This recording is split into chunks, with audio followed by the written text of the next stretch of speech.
Hello, hello, hello. My name is Robert. I am the recovery guy, and you have entered into The Fix.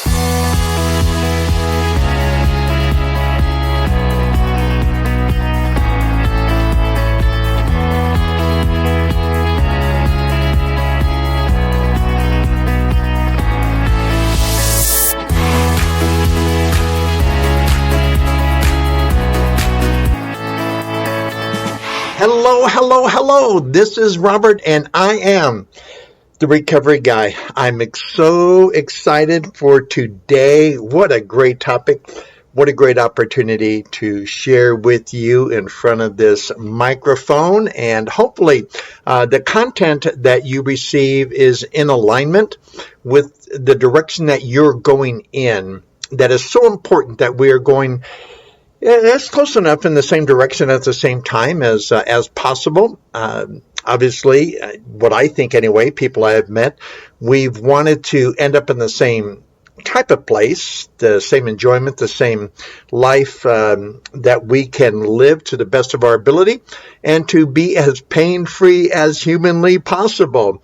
And that is always somewhat challenging. Sometimes we get in the way of our progress, and sometimes we are the best friend of that power that is greater than ourselves. Hey, if you are new or relatively new, remember all the ways you can listen to this podcast. Obviously, you can go to recoveryguy.org, recoveryguy.org. There you can also get my blogs as well, and my friend Susie, she is an Al-Anon member, the other side of the table, great friends. We've done some podcasts together, and Susie wrote a series of blogs for us a while back called Susie Says, and she has done the 12 Steps of Al-Anon, and she is a formidable force in her wellness and her striving to be well, as her alcoholic husband has since passed away very tragically to alcoholism.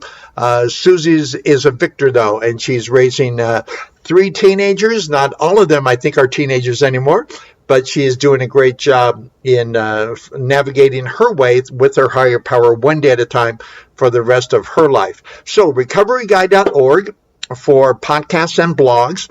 You can get all of my podcasts on Recovery Guy Podcast, iTunes, Podbean, Spotify, what have you. And also, you can get my 32 video segments as well as my podcast at Real Recovery Guy on YouTube. Real Recovery Guy. And of course, you can visit and follow me on Instagram, recovery_guy. So recovery_guy on Instagram, Real Recovery Guy on YouTube, podcast channels, Real Recovery Guy or Recovery Guy Podcast, as it were, and then recoveryguy.org on your website. There we go, or my website, rather. Hey, today we're going to talk about something that is near and dear to me, and I think the title is going to be called something like, will you join us, or something joining along the way. So look for that if you haven't found it already. Anyway, page 17 of the big book. It is the opening page of There's a Solution. And it may be, well, it probably is, my most favorite page of the big book of Alcoholics Anonymous. So let me indulge you as I read, and I'm going to get to a particular word that we're going to discuss today. It says here, we of Alcoholics Anonymous know thousands of men and women who were just as hopeless as Bill. Nearly all have recovered. They have solved the drink problem. We are average Americans. All sections of this country and many of its occupations are represented, as well as many political, economic, social, and religious backgrounds. We are people who normally would not mix, but there exists amongst us a fellowship, a friendliness, and an understanding which is indescribably wonderful. We are like the passengers of a great liner the moment after rescue from shipwreck, when camaraderie, joyousness, and democracy pervade the vessel from steerage to captain's table. Unlike the feeling of the ship's passengers, however, our joy in escape from disaster does not subside as we go our own individual ways. The feeling of having shared in a common peril is one element in the powerful cement which binds us, but that in itself would have not held us together as we are now joined. The tremendous fact for every one of us is that we have discovered a common solution. We have a way out on which we can absolutely agree and join in brotherly and harmonious action. This is the great news this book carries to those who suffer from alcoholism. Whoa, boy, that's a mouthful, isn't it? I'll tell you, one of my most favorite words out of that entire page is camaraderie. Camaraderie. And I get very choked up when I think of this word, and I think many of you do as well. Remember that feeling of loneliness? Remember that feeling of despair? Remember that feeling that we were going to be alone forever and there was nothing we can do? So when I was directed to this page, we are like the passengers of a great liner the moment after rescue from shipwreck, when camaraderie, joyousness, and democracy pervade the vessel from steerage to captain's table. And if you're not very familiar with, the main mode of transportation at that time were ships that traveled, before jets and passenger airlines were the thing. People traveled across the Atlantic, across the Pacific, from Hawaii to LA or from Europe to New York, what have you. And the steerage to captain's table, the steerage was the lowest of the lows. They were the paupers. They were the people who just couldn't afford anymore, and they didn't eat very well. And the likelihood is they never saw the people who were the elite, the wealthy, the influential, the movers and the shakers at the captain's table, because you got to eat with the captain and you were the elite of the elite. So it went from the lowest of the lows to the elite of the elite on this massive ship. And it says, we're like the passengers of a great liner when moment after rescue from shipwreck, when camaraderie. Man, when I first came to the rooms of recovery back in 1986, I was shipwrecked. I just didn't have anywhere to go. My mom and dad, they wanted me, but they couldn't keep me around. I had already left my wife, Sue, and my 2 daughters. I became unemployable. Brothers and sisters would screen my calls and wouldn't answer when they realized it was me. On every level, on every attitude, I was lonely. My second marriage was dissolving.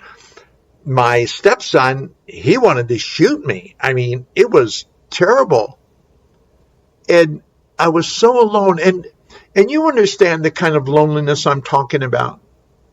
The kind of loneliness that while we are with people who love us and care for us and want to make a difference in our life, we choose alcohol and drugs and other behavior because we just don't fit in. I mean, I remember, I tell this to people every now and then.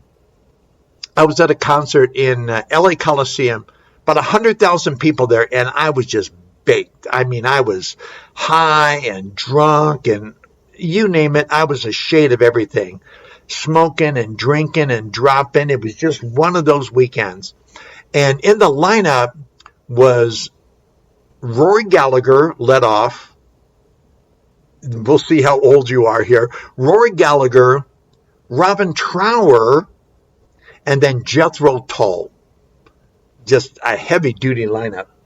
And I remember my brother Jim was there and a number of friends were there. And I remember it's crazy how you remember certain things. even when you're super high, as I and probably 100,000 people were.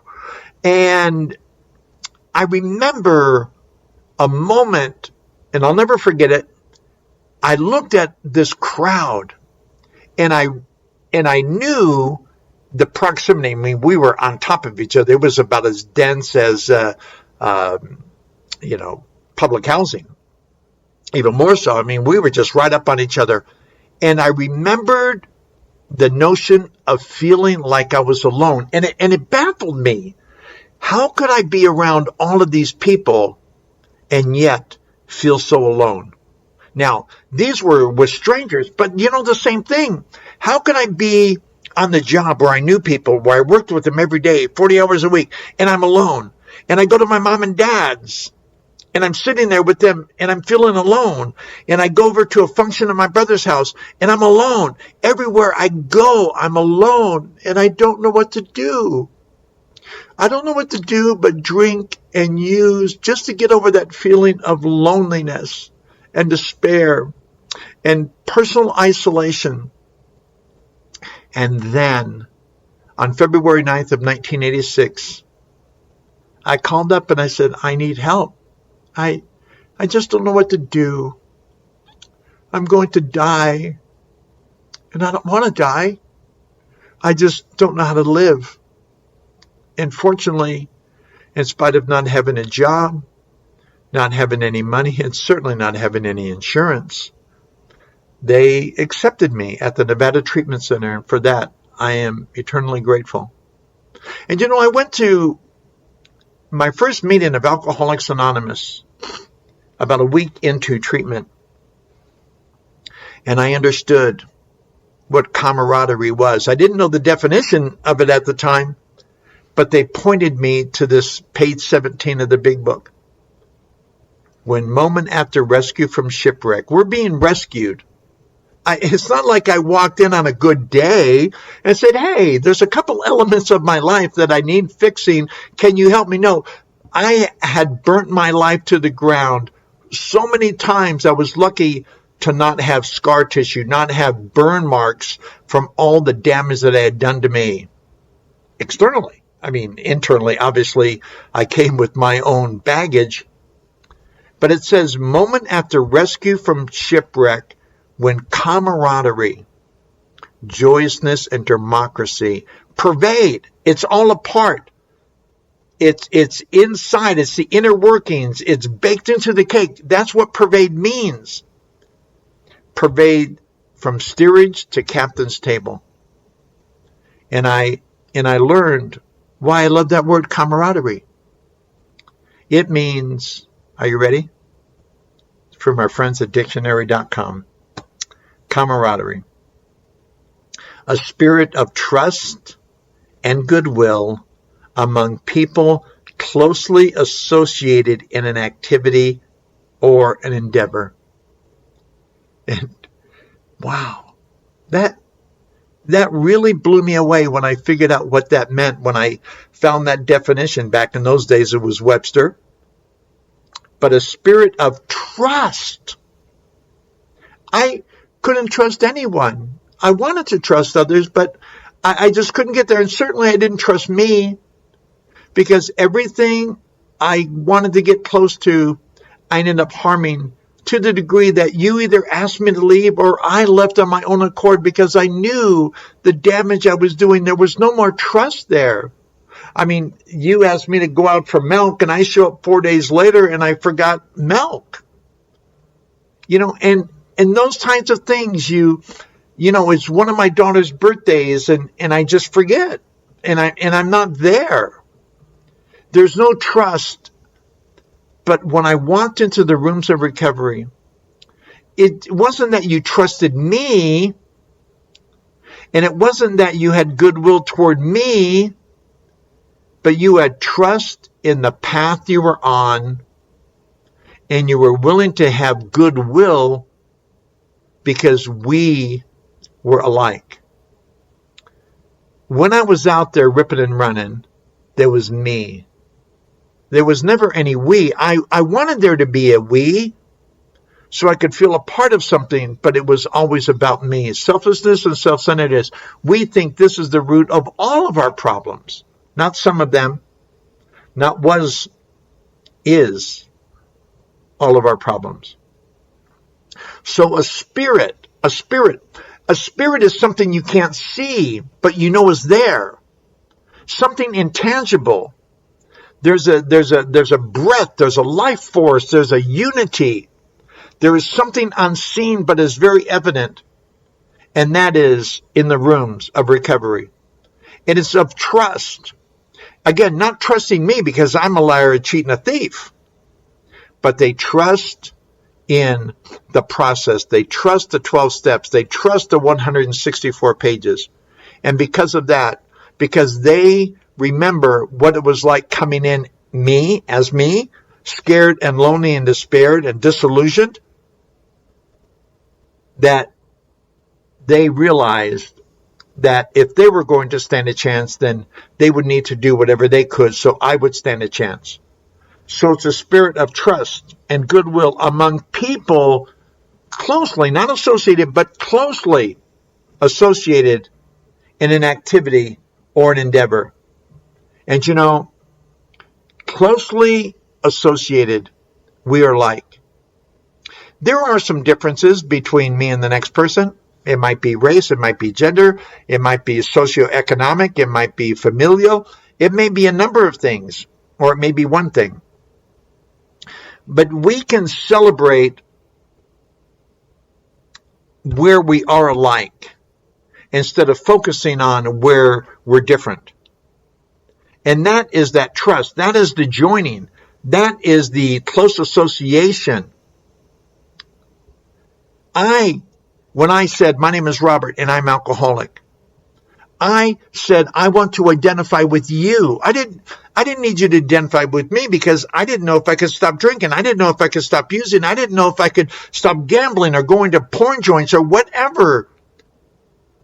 I just didn't know. So I didn't need you to be closely associated with me. I needed to be closely associated with you. I needed to join in. I needed that camaraderie. I needed the spirit of trust. I needed goodwill amongst you, amongst the people that were closely associated in an activity. This is a program of action. You know, I know it says there's a lot of people out there who, this is a program who want it. No, if you want it and you're willing to go to any lengths to get it, then you're ready to take certain steps. See, need is universally true with all of us. We all need to get well. We all need, because every one of us has the challenge of life along the way. But we need this in our life. But just because we need it doesn't mean we want it. And just because we want it doesn't mean we're going to make the necessary changes. We can say we want it, but want is best when it's a verb, not a noun. And a verb implies action. And I need to be closely associated in an activity or an endeavor. What is the endeavor? The endeavor is to one day at a time to get well, to go from a seemingly hopeless state of mind and body to a recovered position that only, in my case, only the 12 steps of recovery can afford. I went to Gamblers Anonymous. I share this quite often. I went to Gamblers Anonymous because, I didn't know it at the time. As Father Martin would say, the main reason for someone of every alcoholic, the main objective is to protect the supply. And I didn't know I was doing that by going to Gamblers Anonymous instead of Alcoholics Anonymous, because I figured if I could just stop gambling, if I could stop going into casinos in Las Vegas, then I could stop drinking. Well, that wasn't true. I started drinking more at home, and I started drinking more in my car, and I started drinking more in the park. I thought if I could just stop gambling, I would slow my drinking down. But not having that recourse of gambling, that outlet of gambling to make my feel good, I noticed myself drinking more because I had more time. I wasn't in casinos preoccupied with gambling or losing, and then I could devote more time to drinking. So my drinking actually got worse as I tried to get my gambling under control. And that brings me to one thing. I hear a lot of times in newcomer meetings and treatment centers and so on, somebody wants to be a good father, a better brother, a better child, what have you, a better husband, those kinds of things. You know what? My notion is, why not just be a sober alcoholic? Why not be just a clean drug addict? Why not be clean first, sober first, and as we learn to live the principles as we are now clearly associated in this activity or endeavor, then we will over time automatically become these better things. Because if I'm honest, open-minded, and willing, I'm automatically going to be a better husband. If I'm honest, open-minded, and willing, I'm going to be a better dad. Who doesn't want to be around a person who's honest, open-minded, and willing? Nobody I know. Well, people who don't want to be open-minded, honest, and willing, those are the people who don't want me around or don't want to be around us. But I need that spirit of trust and goodwill amongst people closely associated with an activity or endeavor. What is the activity? The activity is one day at a time, doing the best possible job we can to be the best possible version. Sometimes in the beginning, the best possible version in that activity or endeavor is to not drink, is to not use, is to not go blow your life up or burn your life to the ground one more time, dismissing your unmanageability and your powerlessness over alcohol or drugs or what have you. But I need to be involved in the activity of not burning my life to the ground. And that takes steps. That takes camaraderie. That takes yoking up with people who are at and who will be where I want to be or I want to become. That is the trust. That is the spirit. That is the goodwill. I join you. I don't need you to join me because I'm stuck in my own trap, right? I'm in a trap, as Bob D would say, I'm in a trap that can't be sprung. And so I need you. I need the spirit of camaraderie. I need goodwill. I need to get myself and align myself closer to you in association, and I need to increase my activity and my endeavor in the spirit of unity and my movement toward the steps. Because until I do that, I stand no chance of recovery. And until we do that, we don't stand any chance. And I've been on both sides of the table. I've been where I only wanted to be close enough to you so I didn't have to drink or use or burn my life to the ground, as it were. I didn't want that goodwill. I didn't want that association. I didn't want that closeness. I just wanted to be as close to you as if I could get this thing through osmosis, as if something magical was going to happen to me. No. You know what had to happen to me? I had to admit that I was powerless over alcohol, that my life had become unmanageable. And based on that evidence, I needed to come to believe that a power greater than myself could restore me to sanity. But as my sponsor, Slow Will, would say, before I did that, I needed to admit to my innermost self, I needed to concede, is the actual word. Concede to my innermost self that I am alcoholic. This is the first step in recovery. You know the difference between conceding and admitting? Admitting is like UFC, right? You've seen the fights where the person taps out. I've had enough. I can't do it. That person is admitting defeat. That person is admitting, not a bad idea. When someone gets you in a lock bar or whatever the heck they call it, they get you in a position where you know you're going to lose, and if you try to fight, you're going to break something. And so we admit, I lost, forget it. You know what conceding is? Conceding is we're not going to get in the ring anymore.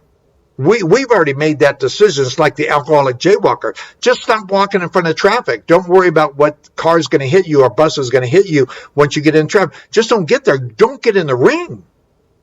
And that's what conceding is. I've refused. I've conceded to my innermost self that I'm alcoholic. I'm not going to get in the ring anymore, because once I get in the ring, all bets are off. Once I get in the ring, I am going to be harmed, because that means that I'm drinking again. And when I concede to my innermost self, I tell internal me, internal Robert, no, I can't engage in this behavior anymore. It is detrimental to not only my health and everyone around me. So I do that conceding from the inside out.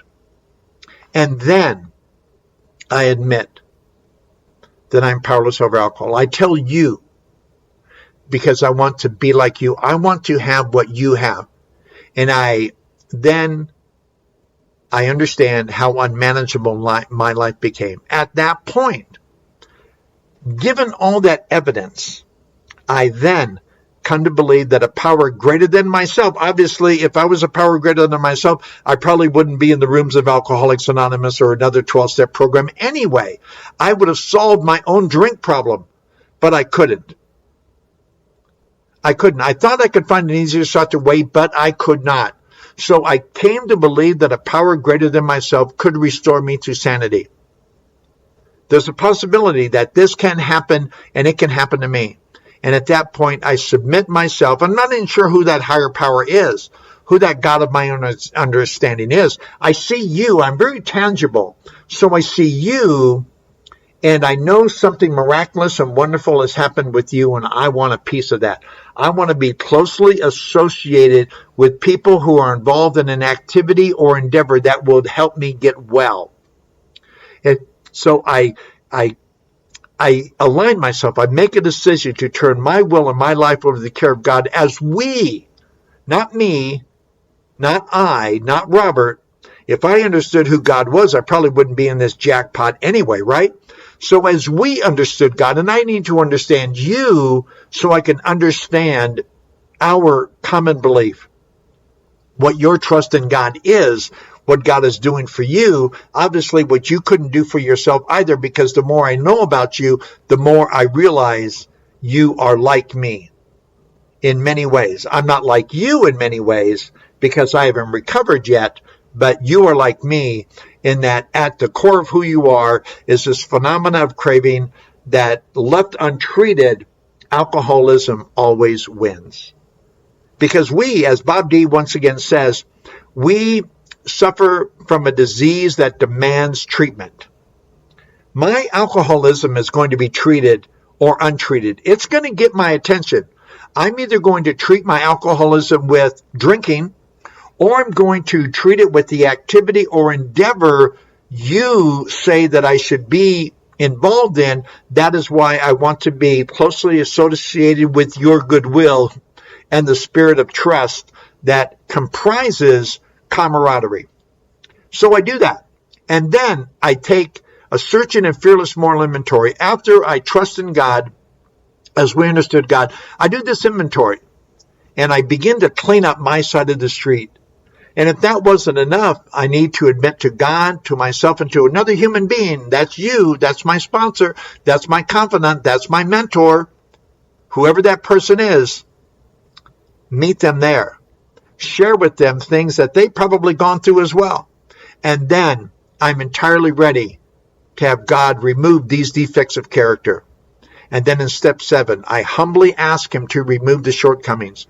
You know, the inventory, made a list, made a searching and fearless moral inventory of ourselves. So inventory in 4, wrongs in step 5, defects of character in step 6, and step 7 is shortcomings. You know what? Those are all the same.